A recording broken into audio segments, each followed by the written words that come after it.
अस्सलाम वालेकुम, मेरा नाम है फ़रीहा खान और आप देख रहे हैं इंग्लिश विद रोशनी, आपका अपना यूट्यूब चैनल जहां हम इंग्लिश न्यूज़पेपर के ज़रिए इंग्लिश को बिगनर लेवल से सीखते हैं। आज के एडिटोरियल का टाइटल है कॉन्ग्रीगेशनल प्रेयर्स। 17 अप्रैल 2020 का है, डॉन न्यूज़पेपर से लिया गया है। देयर अपीयर्स वहाँ दिखाई देता है, टू बी होना, क्या होना, सम एप्रीहेंशन मतलब कुछ अंडरस्टैंडिंग हो गई है। किस बात पे? ओवर प्रपोजिशन के ज़रिए बताएगा। पॉसिबल क्लैश, ऐसा क्लैश जो बिल्कुल मुमकिन था, जो बिल्कुल पॉसिबल था। अच्छा, ये क्लैश किन के दरमियान में होना था? बिटवीन प्रपोजिशन के ज़रिए बताएगा, द स्टेट के दरमियान में, एंड क्लैरिक्स जो भी उलमा हैं उनके दरमियान में। अच्छा, अब इसने ये बता दिया कि क्लैश इन दो के दरमियान में होना था। अब क्लैश किस बारे में था, उसके लिए रिगार्डिंग का इस्तेमाल करेगा। रिगार्डिंग द इशू, उस मसले के बारे में। अच्छा, अब कौन सा मसला था? ऑफ प्रपोजिशन के ज़रिए बताएगा। कॉन्ग्रीगेशनल प्रेयर्स का, वो इबादतें जो कि इज्तिमाई थी। अच्छा, कहाँ पे ये इज्तिमाई इबादतें होनी थी? इन मॉस्क में, मस्जिदों में। कब? In the mids of the corona virus pandemic, corona virus की जो वबा फैली हुई है इस दौरान। आप ये देखें, यहाँ से यहाँ तक का सेंटेंस है, किस तरह उसने हर वर्ड के आंसर्स दिए हैं आपको, किस तरह से उसने क्लियर किया हुआ है कि ये क्या बात हो रही है। पहले उसने बात की है भाई क्लैश की, किसके दरमियान में क्लैश था? इसके दरमियान में। किस बारे में क्लैश था? इस बारे में था। इन प्रेयर्स के बारे में था। अच्छा, ये प्रेयर्स कहाँ होनी थी? मॉस्क में होनी थी। अच्छा, ये कब होनी थी, किस टाइम पे होनी थी? ये इस दौरान होनी थी, कोरोना वायरस पेंडेमिक के दरमियान में। एक चीज़ नोट करें, इस सेंटेंस में कितनी क्लैरिटी है, कितना कुछ उसने बाज या वर्ड्स में बताया हुआ है। तो अब इसको जोड़ते हैं। कहते हैं कि ऐसा फील होता है कि जो क्लैश था, जो पॉसिबल मुमकिन जो क्लैश होना था, वो बिटवीन जो स्टेट और उल्मा के दरमियान में हुआ था कॉन्ग्रीगेशनल प्रेयर्स को लेके। और ये प्रेयर्स थी मस्जिदों में और कोरोना वायरस पेंडेमिक के दरमियान में। तो इसके ऊपर जो क्लैश था, ऐसा फील हो रहा है कि ये मामला सेटल हो रहा है। तो अपीयर्स टू बी, एक मैंने आपको ऑलरेडी अपीयर्स टू बी का स्ट्रक्चर सिखाया था। एक होता है अपीयर्स टू बी और एक होता है seem to be, looks to be. ये सारे, इन सब के मतलब तकरीबन ऑलमोस्ट सेम ही होते हैं। इसके अगले एडिटोरियल के मिड में यहाँ पे इसने इस्तेमाल किया है सीम टू बी। ठीक है, आज मैं आपको उसका स्ट्रक्चर बताऊँगी। ये और वो दोनों उसी में कवर हो जाएंगे। एप्रीहेंशन, एप्रीहेंशन का मतलब क्या होता है? इसका मतलब होता है अंडरस्टैंडिंग, समझना, अवेयरनेस हो रही है दोनों के दरमियान में। ठीक है, कोई क्लैश हुआ है, उसकी कोई वजह भी तो हो सकती है, दोनों के मौक़िफ़ जानना ज़रूरी है। अगर वो क्लैश, उसने अगर कोई चीज़ ऑब्जेक्शन रेज़ किया तो उसके पीछे क्या वजह है, तो ये अवेयरनेस हुई है इनके दरमियान में। और उसके बाद क्या कहते हैं? डिस्क्रिमिनेंट। इसका मतलब ये होता है कि आप बिल्कुल सही तरीके से डिस्क्रिमिनेट कर सको, आप फैसला कर सको क्या गलत है क्या सही है।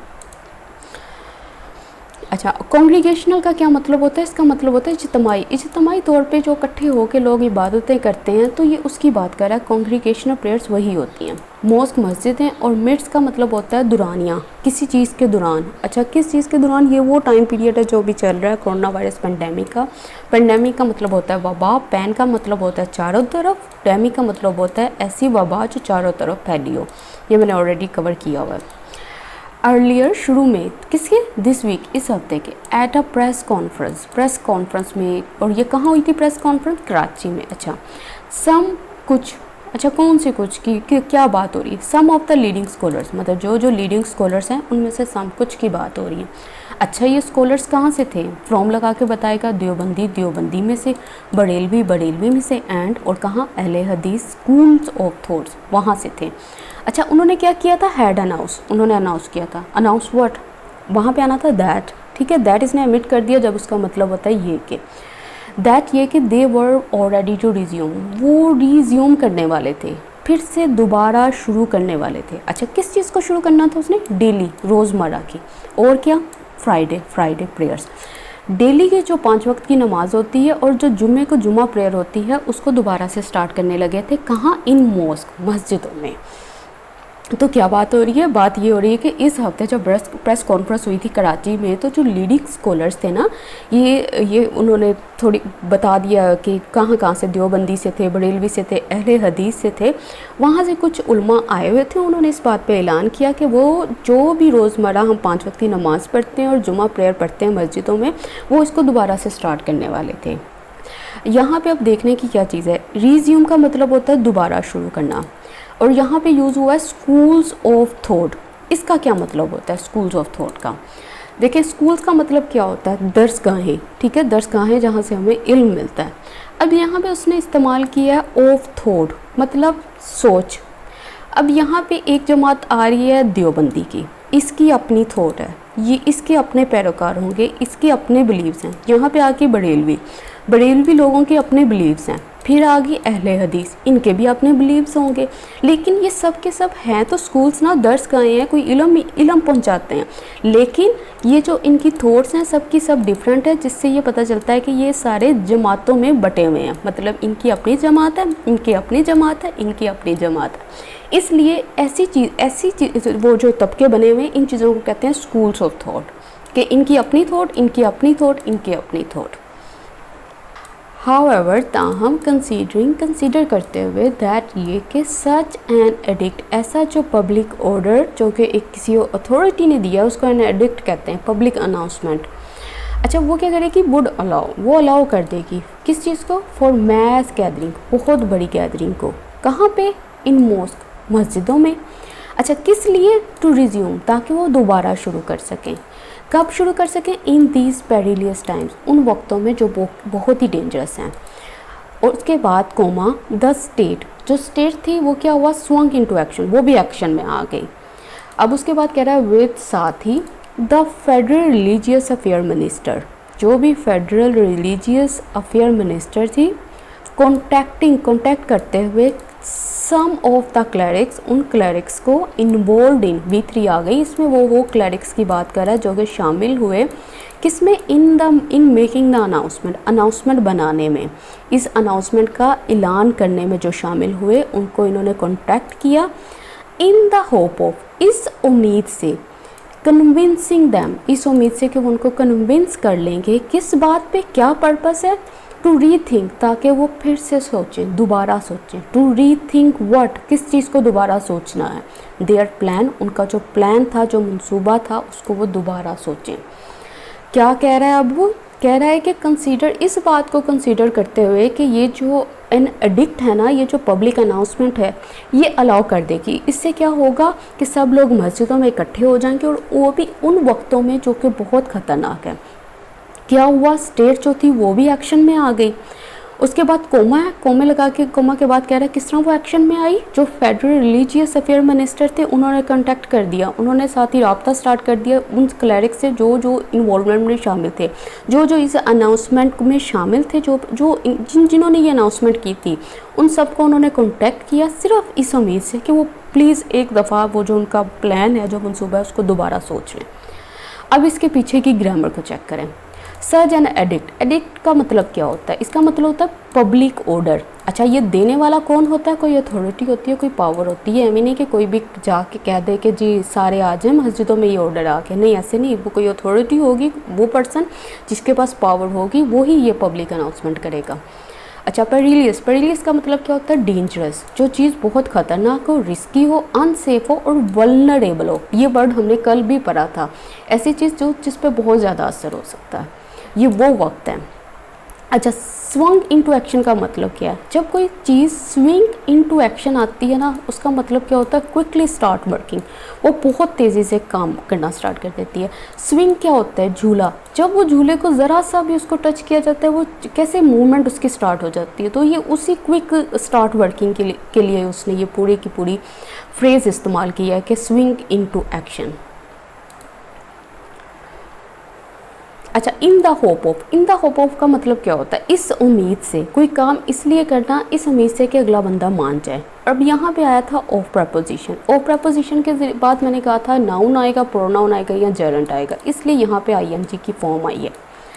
रीथिंक का मतलब होता है फिर से सोचना, और रीथिंक किस चीज़ को करना था, उनके प्लान को। द एफर्ट्स, अब ये खास एफर्ट्स की बात कर रहा है, इसलिए इसने द लगाया है, एक स्पेसिफिक एफर्ट्स। कौन सी एफर्ट्स, ये अभी जो इन्होंने की थी, जो फेडरल रिलीजियस अफेयर मिनिस्टर थे, उन्होंने कांटेक्ट करना स्टार्ट कर दिया था क्लरिक्स को, और ट्राई किया था कि कन्विंस हो जाएं किसी तरीके से इस बात पे कि वो अपने प्लान को दोबारा सोचें, ये वाली एफर्ट्स। अच्छा, द एफर्ट्स सीम, दिखाई देती हैं, टू हैव पेड ऑफ, कि वो क्या हो गई हैं, पेड ऑफ हो गई हैं, सक्सीड हो गई हैं, फॉर नाउ, अब के लिए, एटलीस्ट, कम अज़ कम। एस, जैसा कि मुफ्ती मुनीबुर रहमान, अच्छा कोमा लगा के बता रहा है, ये मुफ्ती मुनीबुर रहमान कौन है, who, was at the Karachi pressure, जो कि कराची प्रेसर में मौजूद थे, सेड उन्होंने कहा ऑन थर्सडे जुमेरात के दिन दैट ये कि our road map on congregational prayers would be discussed with other clerics. जो भी रोड मैप है, जो भी एक पूरा मैप है, जो भी आपका डिसीजन है कॉन्ग्रीगेशनल प्रेयर्स के ऊपर, उसको डिस्कस करना चाहिए विद किसके साथ, अदर क्लरिक्स, जो भी दूसरे क्लरिक्स मौजूद हैं उनके साथ डिस्कस करना चाहिए।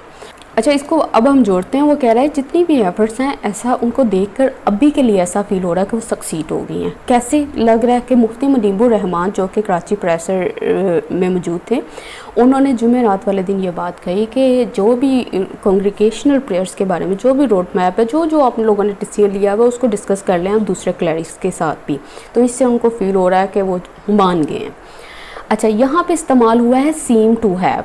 ऊपर क्या हुआ था इस्तेमाल, ऊपर हुआ था इस्तेमाल appears to be, appears to have, seem to have, appears to be, seem to be, इन सब का मतलब जो होता है वो सेम ही होता है।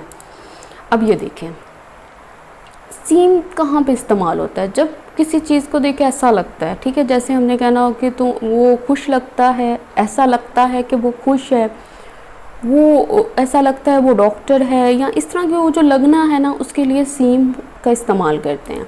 बनाना कैसे है, सबसे पहले सब्जेक्ट आएगा, फिर सीम आएगा, सीम्स, सब्जेक्ट पे डिपेंड करता है कि सीम्स आएगा कि सीम आएगा, उसके बाद टू, उसके बाद बी प्लस ऑब्जेक्ट। जैसे ऐसे कहना हो ना, तुम खुश लगते हो, तो हम क्या बोलेंगे, you seem to be happy. अच्छा, अगर यहाँ पे जो हमने स्ट्रक्चर इस्तेमाल किया, हमने कौन सा स्ट्रक्चर इस्तेमाल किया, हमने सीम टू बी का स्ट्रक्चर इस्तेमाल किया। लेकिन अगर यही बात सिंपल वे में कहनी हो तो उसको कैसे कहेंगे, उसको हम इस तरह से भी कह सकते हैं, यू सीम हैप्पी, तुम खुश दिखते हो, नज़र आते हो। लेकिन कुछ लोग जो हैं, जैसे अगर आप राइटिंग स्किल्स को इम्प्रूव कर रहे हो, तो आपको न्यूज़पेपर में ऐसे ही स्ट्रक्चर्स नज़र आएंगे, जैसे seem to be, you seem to be happy, तुम खुश दिखते हो। अब ये ही जो सेंटेंस है, इसको एक और तरीके से भी लिखा जाता है। कैसे लिखा जाता है, इट सीम्स दैट, पहले ये लिखते हैं कि ऐसा लगता है कि, फिर उसके बाद सब्जेक्ट, फिर इज एम आर, फिर ऑब्जेक्ट। जैसे यही बात को अब मैं कैसे लिखूँगी, इट सीम्स दैट, ऐसा लगता है कि यू आर हैप्पी, तुम खुश हो। देखो यही बात है, सिंपल बात है कि ऐसा लगता है तुम खुश हो, इसको 3 वेज में कहा गया। You seem happy, you seem to be happy, it seems that you are happy. मतलब ये चीज़ें आप इसको स्ट्रक्चर्स को नोट करें, ये आपको न्यूज़पेपर्स में कहीं भी बुक्स वगैरह में आपको ऐसे ही स्ट्रक्चर्स नज़र आएंगे। जैसे she seems to be a doctor, वो डॉक्टर दिखती है, ऐसा लग रहा है कि she seems to be a doctor, वो डॉक्टर दिखती है। इट सीम्स दैट, ऐसा लगता है शी इज़ अ डॉक्टर, वो डॉक्टर है। शी सीम्स अ डॉक्टर, वो डॉक्टर दिखती है। मतलब ये तीनों के मतलब सेम है, कि मतलब ऐसा दिखता है, ऐसा लगता है कि वो ये चीज़ है। अच्छा, उसके बाद आता है सीम, सीम्स प्लस टू हैव।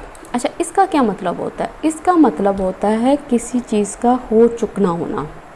कैसे, subject seem, seems, to plus have plus V3। जैसे आप किसी रूम में बैठे हो, आपको कहीं से आवाज़ें आ रही हैं अली के बोलने की, तो आप क्या कह रहे हो, ऐसा लगता है कि अली जीत चुका है। Ali seems to have won, won के आगे लगा लो कोई मैच है, कोई लॉटरी है, वो कुछ ऐसा लगता है कि अली जीत चुका है। ठीक है, अब इसी को बात मैंने इट सीम्स के साथ कहनी हो तो मैं कैसे कहूँगी, it seems that Ali has won, ऐसा लगता है कि अली जीत चुका है। अब यहाँ पे देखो, यहाँ पे उसने क्या स्ट्रक्चर इस्तेमाल किया, उसने यहाँ पे इस्तेमाल किया the effort seems to have paid off. ऐसा लगता है, ऐसा दिखता है कि जो एफर्ट्स हैं ना वो सक्सीड हो गई हैं। ठीक है, अब यही वाली बात को अगर मैं इस स्ट्रक्चर के साथ लिखूं तो मैं कैसे लिखूंगी, इट सीम्स दैट, ऐसा लगता है कि the efforts have paid of, के एफर्ट्स जो हैं वो सक्सीड हो गई हैं। मतलब बात तो वही बात है कि इसको करने के तरीके डिफरेंट हैं। तो अब आपका जो काम है, आपने सीम को लेके सीम टू बी और सीम टू हैव के ऊपर ना 2 सेंटेंसेस बना के कमेंट सेक्शन में डालने, अगर आप इस स्ट्रक्चर को वाकई सीखना चाहते हो। इट इज़ होप्ड, ये उम्मीद की जाती है, अदर सीनियर उलमा, जितने भी दूसरे सीनियर उलमा हैं, take a cue from Mufti Munir's welcome change in the stance. वो क्या करेंगे, वो टेक अ क्यू करेंगे। टेक अ क्यू का मतलब क्या होता है कि हो सकता है कि एक बड़ी पर्सनालिटी जो होती है ना, अगर वो कोई काम करती है ना, तो ये भी फील होने लग जाता है, जो दूसरे सीनियर्स हैं उनको भी लगता है कि हाँ वो भी उस लीड को फॉलो करना स्टार्ट कर सकते हैं। अच्छा, किस चीज़ को टेक क्यों करेंगे, किस चीज़ से? जो मुफ्ती मुनीब का वेलकम चेंज था इन स्टांस। स्टांस क्या होता है? मौक़िफ़, जो उसके बिलीफ थे, जिसके ऊपर खड़ा था, उसके अंदर वो वाला वेलकम चेंज आया। वेलकम चेंज से मुराद क्या होती है? इससे मुराद होती है ऐसी तब्दीली जिसको, जो सबसे अच्छी तब्दीली और जिसका सब शिद्दत से इंतज़ार कर रहे हो। कहते हो सकता है, ऐसी उम्मीद है कि जो दूसरे उलमा भी हैं वो भी टेका क्यों करें, उनसे कुछ उसको फॉलो करें। फ्रॉम मुफ्ती मुनीब्स वेलकम चेंज, जो मुफ्ती मुनीब का एक ऐसा तब्दीली थी उनके स्टांस में, मौक़िफ़ में, जो कि क्या थी? अ प्लेजेंट थी और लॉन्ग अवेटेड चेंज था, जिसको सब जिसका इंतज़ार कर रहे थे। ठीक है, स्टांस का मतलब क्या होता है? मौक़िफ़। वेलकम चेंज का मतलब होता है अ प्लेजेंट और लॉन्ग अवेटेड चेंज, ऐसी तब्दीली जो कि बहुत अच्छी है और लॉन्ग अवेटेड है, जिसका सब इंतज़ार कर रहे थे, उस चीज़ को कहते हैं। इंडीड, बेशक, फ्रीडम ऑफ वर्शिप, जो इबादत की आज़ादी है ना, freedom of worship is a constitution, वो कॉन्स्टिट्यूशनल एंड ह्यूमन राइट, इंसानी हक़ है। मतलब आपकी जो अपनी मर्ज़ी से जो इबादत है ना, वो आपका कॉन्स्टिट्यूशनल, आपका कानूनी और आपका इंसानी राइट है। लेकिन बट वो कह रहा है एट अ टाइम, उस वक़्त जब हाईली कंटेजियस पेंडेमिक, ऐसा पेंडेमिक जो कि कंटेजियस है, ऐसी वबा जो कि फैल सकती है, और वो क्या कर रही है? ज़राइजिंग द प्लानट, वो पूरे प्लानट को ख़राब कर रही है, तबाह कर रही है। तब क्या होना चाहिए? Freedom need to be exercise, जो फ्रीडम्स हैं, जो आज़ादियाँ हैं, उनको ज़रूरत है इस्तेमाल करने की। किस तरह? विद सम कॉशियस, एक एहतियात के साथ। अब इसको जोड़ते हैं, वो कह रहा है बेशक ये जो अपनी मर्ज़ी की इबादत है, ये तो हमारा कॉन्स्टिट्यूशनल ह्यूमन राइट है, लेकिन उस वक़्त की बात कर रहा है जब एक पेंडेमिक जो है वो बहुत ही कंटेजियस है और पूरी दुनिया को, प्लैनेट को तबाह कर रहा है। तो उस वक़्त में ये जो आज़ादियाँ दी जाती हैं ना, ये जो हमारी फ्रीडम्स हैं, जो बेसिक राइट्स हैं, उनको इस्तेमाल करना चाहिए एहतियात के साथ। अब इसके पीछे की वोकैब को चेक करें। कंटेजियस क्या चीज़ होती है? ऐसी चीज़ जो कम्युनिकेबल हो, मतलब मुंतकिल हो सकती हो, ट्रांसमिसिबल हो, कैचिंग हो, जो एक इंसान से दूसरे इंसान में इजीली मुंतकिल हो सके। ये वो पेंडेमिक है, वो वबा है जो चारों तरफ फैली हुई है। रेवेजिंग का मतलब क्या होता है? इसका मतलब होता है डिस्ट्रॉय, रैंसैक, डीमोलिश कर देना, रीक हैवॉक। ये वाला वर्ड, ये जो फ्रेज़ है, यह वर्ड हम पहले भी देख चुके हैं, पहले भी न्यूज़पेपर में आ चुकी है। उसके बाद एक्सरसाइज का मतलब होता है यूटिलाइज़ करना, किसी चीज़ को इस्तेमाल करना। और यहाँ पे आया 2b + v3, मतलब ये इन्फिनेटिव का पैसिव स्ट्रक्चर इस्तेमाल हुआ है। जब हम एक्टिव पैसिव स्टार्ट करेंगे ना उसकी सीरीज़ को, तो उसमें ये चीज़ें कवर हो जाएंगी। क्वेश्चन का मतलब क्या होता है? अलर्टनेस, एहतियात, क्लियरफुलनेस, विजिलेंस, बड़ी एहतियात से कोई काम करना। कंसीडर करते हुए, किस चीज़ को? फैक्ट को, इस हकीकत को। क्या हकीकत है? दैट, ये कि the faithful would be in close contact with each other, जो फॉलोअर्स होंगे वो एक दूसरे के बिल्कुल साथ होंगे। कहाँ? इनसाइड मॉस्क, मस्जिदों के अंदर। The state made the right decision, जो स्टेट थी, हुकूमत ने, उसने बिल्कुल राइट डिसीजन लिया, बिल्कुल सही फैसला लिया है। किस चीज़ का फैसला क्या था? टेम्पोरेली सस्पेंड, जो इसने टेम्पोरेरी तौर पे सस्पेंड किया, सस्पेंशन लगाई है कॉन्ग्रीगेशनल प्रेयर्स के ऊपर।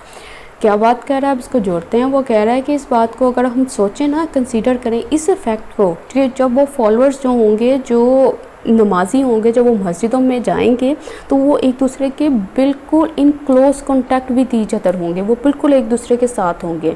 तो इससे क्या होगा? वबा फैल सकती है। तो हुकूमत का ये जो फ़ैसला था वो बिल्कुल ठीक था। क्या फ़ैसला था? कि ये जो टेम्परेरी तौर पर इसने सस्पेंड किया कॉन्ग्रीगेशनल प्रेयर्स को। अब इसके पीछे की ग्रामर को चेक करें। फेथफुल क्या होता है? फेथफुल किसको कहते हैं?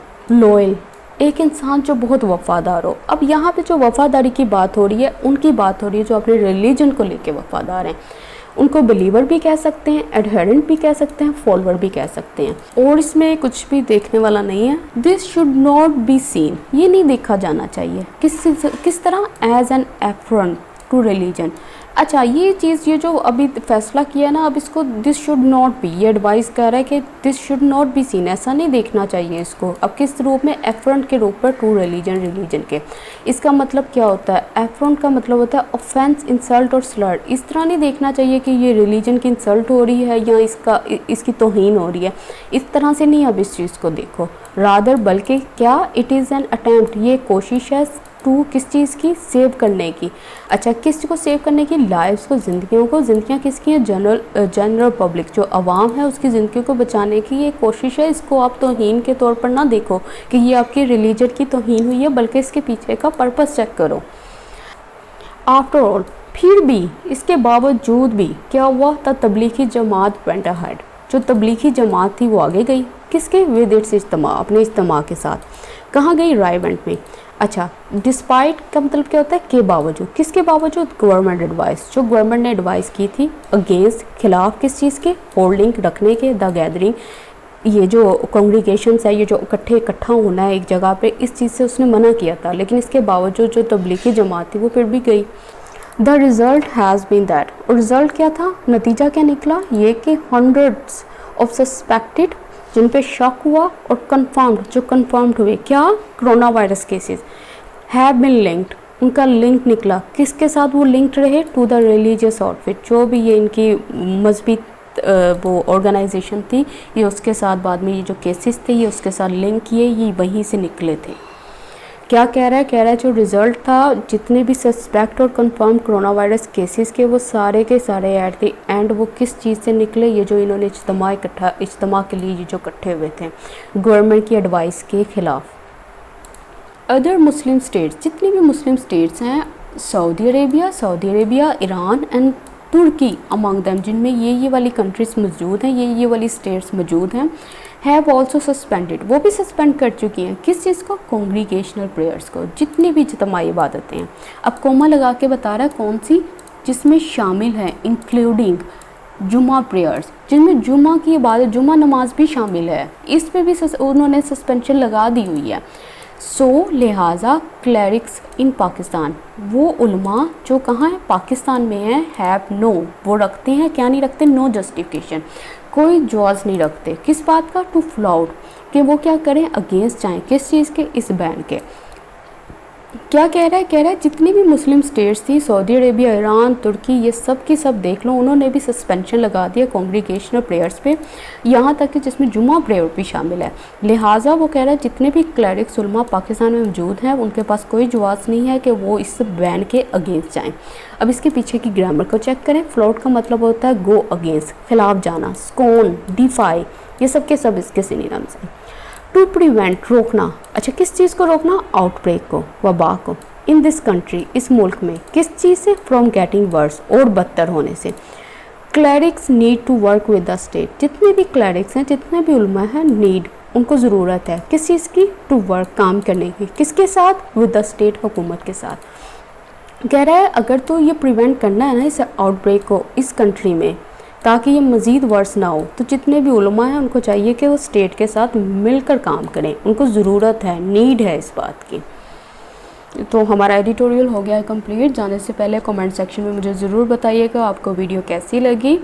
इंशाल्लाह ग्रामर सीरीज़ आएंगी और भी एडवांस स्ट्रक्चर की सीरीज़ आएंगी, सब कुछ आएगा। इंग्लिश से रिलेटेड जितनी भी प्रॉब्लम्स आपकी सब कुछ क्लियर हो जाएंगी।